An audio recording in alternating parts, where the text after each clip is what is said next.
مراقبہ کی حقیقت کیا ہے؟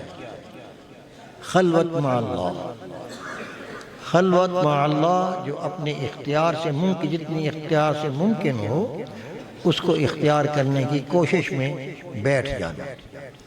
ہمارے بس میں نہیں ہے کہ بالکل خلوت، اس کے بہت مراتب ہیں، بہت تفصیل ہے، لیکن اتنا ہے کہ ہم بیٹھیں اس لیے اے اللہ ہم پر اپنی رحمت نازل فرما بس۔ اور کوئی خاص مثلا ہمارا جو مراقبہ شروع ہوتا ہے، مراقبہ احدیت ہوتا ہے، 8واں سبق ہے ہمارے سلوک کا، سلوک مجددی کا یہ 8واں سبق ہے۔ پہلا مراقبہ ہے مراقبہ احدیت۔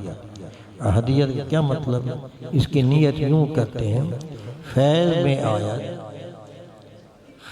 میں آیت الذات کے مستجمع جمیع صفات کمال و منزہ از ہر نقص و زوال، مورد فیض لطیفہ قلب من است۔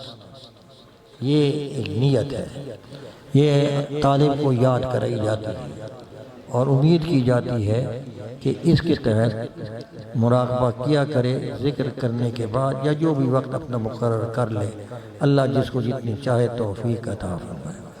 اور یہ بھی لکھا ہے کتابوں میں کہ کم از کم جب 4 گھنٹے تک خطرہ نہ گزرے، اس کی تکمیل یہ ہے کہ کم از کم 4 گھنٹے تک اس کے خلاف کوئی خطرہ نہ گزرے قلب پر، تو یہ مراقبہ اس کا دائرہ تکمیل کو پہنچتا ہے۔